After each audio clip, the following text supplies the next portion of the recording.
شوده زیارت پر دې چوک باندې په دې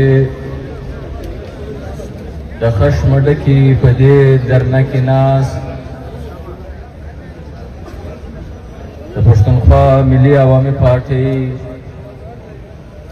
محترم چیئرمین قدرمن محمود خان اڅکزی صاحب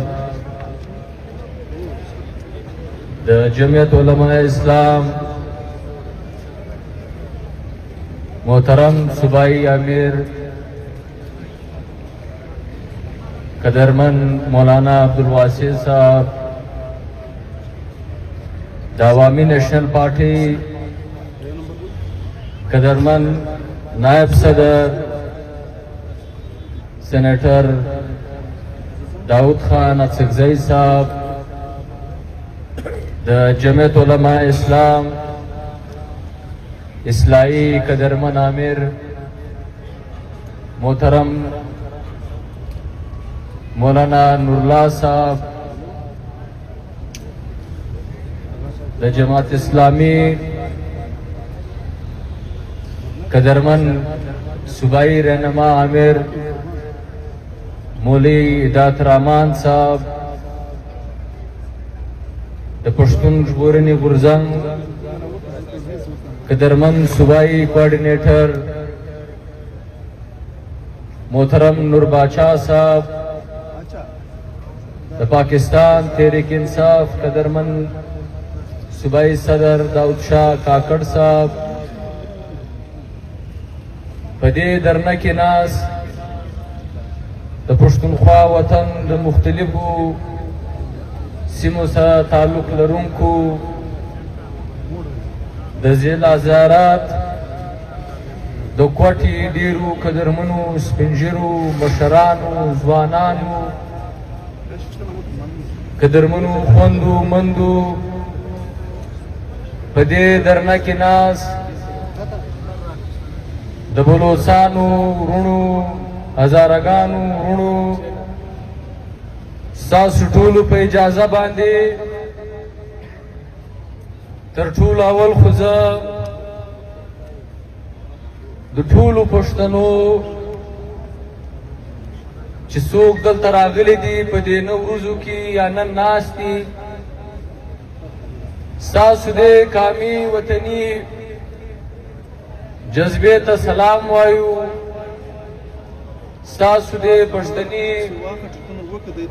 همت ته سلام وایو ستاسو دې شعور ته سلام وایو چې په هر ډول کومک وي حاضري وي که د پیسو په مد کې وي که د خوراک په مد کې وي که د سوشل میډیا له لارې وي تاسو ډېر همت وکړئ د یووالي په ډېره مظاهره وکړه دا تاثر چې په کلونو کلونو زموږ په کام کې وو چې پښتانه اتفاق نه کوي پښتانه اتحاد نه کوي هغه تاسو دا تاثر نن ښکاره کړي چې دا یو استعماري سازش شو عزیزانو دا پیښه دا واقعه دا داسې ساده نه ده نه په دې یوې واقعې باندې موږ خلاص یو ریاست پاکستان چې هر کله د داسې پالیسیانو اراده ده کړې ده چې د پښتانه د بربادۍ اراده کړې ده بیا موږ په افغانستان کې لیدلي چې 40 لکه پښتون یا په شهادت رسېدلی دي یا کوټ سو یا شل سو یا په کروڑونو باز بیا چې ده اراده کړې ده بیا موږ خیبر پښتونخوا ولیدله منځنۍ پښتونخوا پخوانۍ فاټا موږ ولیدله چې بیا نه د ده په زړه کې رحم سته نه انسانیت سته نه اسلام مني نه قانون مني نه آئین مني بیا دی هیڅ نه مني، بیا دی دا ګوري چې د پښتانه سره زه ظلم تر څه حده پورې کولی شم. قدرمنو وروڼو، دا تاسو په دې ګواه یاست. آیا کم داسې ظلم دی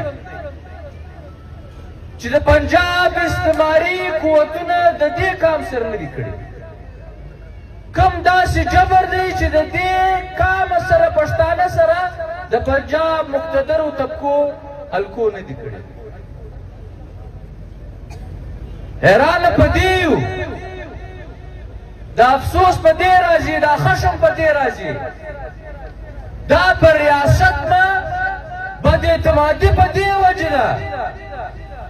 د آئین خبره در سره کو، د قانون خبره در سره کو، د پارلیمنٹ د بالادستۍ خبره در سره کو، دا میډیا او د عدلیه د ازادۍ خبره در سره کو، د سیاست خبره در سره کو، په دې ملک کې د انصاف خبره در سره کوو، د دې ملک د چلولو خبره در سره کوو. د دې باوجوده چې په دې ملک باندې اوس حکومت، ستا ټوله بیروکراسي، ستا وزیران، ستا د فوج سربراهان دا هندوستاني مهاجر پنجابی ده. هغه دا حق لري، هغه دا حق لري چې په دې ملک بادشاهي وکړي. هغه په دې کار اخته دی چې دا ملک مات کا، تقسیم یې کا، وی او شادر په دره کا، هر څه ور ختم کا.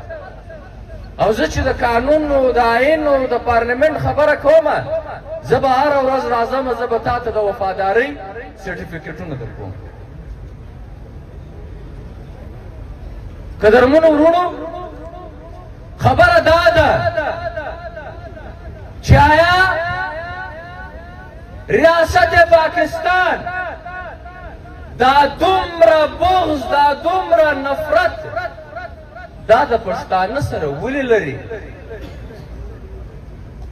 دا نن چې پر موږ باندې کومه دهشتګردي مسلطه ده، دا نن چې دا خبرې روانې دي وایي خیبر پښتونخوا و دهشتګردو ته حواله کوي، دا نن چې موږ د دهشتګردۍ په خلاف خبره کوو، ول ټکول، غدارۍ، فتوې، جیلونه، ورکېدل، پټېدل، دا هر څه چې پکښې دي دا پر موږ چا مسلطه کړه؟ عزیزانو، په دې سر خلاصول پکار دي. په اتحاد او په اتفاق باندې تر هغو هېڅ هم نشي کولی چې اختیار په لاس کې ونه نیسي، چې اختیار وایي دا د پاکستان فوجونه به په افغانستان کې مداخلت کولی، چې اختیار وایي عرب چچن به وزیرستان ته راتلو، دوی به دلته کیمپونه جوړول، چې اختیار ولې تا به زموږ په وطن کې دا د 2021 کال چې تا کم 40,000 دهشتګرد راوستو، چې اختیار وای بیا به دا دهشتګرد زموږ وطن ته چا راپرېږدي وای؟ نن عزیزانو، که دهشتګردي پر تا مسلطه کوي، د پنجاب واکدار یې مسلطه کوي، ته هېڅ نشې ویلی. اوس د ریاست منافقت ته ګوره چې دا مشرانو به ویلې چې دا دهشتګرد مه راوله، په افغانستان کې مداخلت مه کوه، جمهوري حکومت پرېږده هلته، دا 40,000 کسان چې ته راولې دا مه راوله، چې دا پښتنو پاڅونونه کول د دهشتګردۍ په خلاف ودرېدل. عزیزانو، ستاسو تر مخ دي هغه حالات، ولم ول، ټکولم ول، پورته کېدلم و، FIR هم وی، فورت شیډول هم وی، 3MPO وله، په ECL کې هم نومان ول، او بله خواته چې بیا نن کم صورتحال دی. اوس ته ورته وایې، اوس چې بیا نامنیاد اپریشن کوي، موږ ورته وایو چې دا اپریشن چې ته کوې ستا په نیت کې شک وینو، بیا هم موږ غداران، بیا هم هغه څه روان دي. یعنی ریاست د پښتون کامه په هېڅ هم نه دی راځي. ریاست ستا تشخص نه مني، ریاست ستا شریعت نه مني، ریاست ستا وجود نه برداشتوي، ریاست ستا ملکیت نه مني. په غلطي کې ځان مه اوسوئ، په دا کې ځان په غفلت کې مه اچوئ. که ریاست پښتون د ځان ګڼلی، زه به په کراچي کې هم ما داسې ژوند کوي لکه یو سندي او پنجابي چې کولی. ما به په پنجاب کې هم دغسې ژوند کولی لکه یو پنجابی چې هلته ژوند کوي. ما ته به هغه بنیادي شعري حقوق تا په پنجاب کې راکول، تا به په سند کې راکول. زه دا به درسره ومنو چې زما په وطن کې خو دهشتګردي ده. نن عزیزه تاسو د څه خلاف ناست یاستئ؟ د دهشتګردۍ په خلاف ناست یاستئ. خو د دې ریاست هغه پالیسي، هغه پروپاګنډا نن ته څه ثابته کړې؟ دهشتګرده. ستا ملا دهشتګرده دی، ستا دا سیاسي دهشتګرده دی، ستا قبایلي دهشتګرده دی، ستا د ملا دا پټکی د دهشتګرد پټکی دی، ستا د قبایلي شمله د دهشتګرده شمله ده، ستا ژبه د دهشتګرده، ستا اولیه د دهشتګرده. دا دهشتګردي خو زه شکار یم. که د دهشتګرده یو اولیه وي، که د دهشتګرده یو خوی وي، هغه د ریاست پاکستان چې کم واکداران دي، د پنجاب کم مقتدره طبقې دي، هغه د دهشتګرد شکل هغه دي. نه بچیان پرېږدي، نه ماشومان پرېږدي، نه سپین ږیري پرېږدي، نه ځوانان پرېږدي، نه دا علما کرام پرېږدي، نه مسجد پرېږدي، نه مدرسه پرېږدي، نه جنازه پرېږدي، نه غم پرېږدي، نه شادۍ پرېږدي. ستا د بربادۍ، ستا د غلامۍ دپاره چې هر څومره ظلم دی کولی شي دی پر تا باندې کوي. قدرمنو عزیزانو، دا شکر الحمدلله د دشمن ماته نن په دې کې ده. نن زموږ علما کرام ستاسو تر مخ ناست دي، نن زموږ علماء سیاسیان ستاسو تر مخ ناست دي، نن زموږ قبایلیان ستاسو تر مخ ناست دي. د یوه په خبره کې هم تاسو موږ ته دومره تضاد هم نسي راښکاره کولی. نن خبره واضح ده چې هر یو انسان پر تقریر باندې درځي، هغه د ریاست د جبر خبره کوي، هغه د پاکستان د پنجابي استعماري ریاست د استعماریت خبره کوي. زیات په دې کام کې یو څوک نه دی پاته سوی چې هغه د پنجابي استعماري قوتونو د دې رنګه، د دې تعصبه، د دې ظلم او د ده د دې هغه څه ورته وایي موږ بیانولی نو څه الفاظ ورکړو، د دې د وحشته نه وي خبره. اوس خبره دا ده، خبره را لنډومه. محترم محمود خان اڅکزی صاحب به خپله وینا تاسو ته کوي. خبره په دې را لنډو، موږ په هر څه زیاته خبر یو. تر دې لوی اتفاق اتحاد جرګه بله نشته چې دا نن درته کوم خل ناست دي. هر ګوند ناست دی، د هر پښې، د هر خیل، د هر ځای سړی ناست دی، د هر علاقې سړی ناست دی، د هر طبقې سره تعلق لرونکي خلک ناست دي، بلوڅ هم ناست دی، هزاره هم ناست دی. دلته زموږ یو پنجابي خور چې د دې ځای سیټلر د هغه هم ناسته ده. دا لویه جرګه ده. راسئ فیصله وکړو، راسئ دا تحریک وچلو، کور په کور وګرځو، کلي په کلي وګرځو، مدرسه په مدرسه، جماعت په جماعت، سکول په سکول، یونیورسټۍ په یونیورسټۍ وګرځو.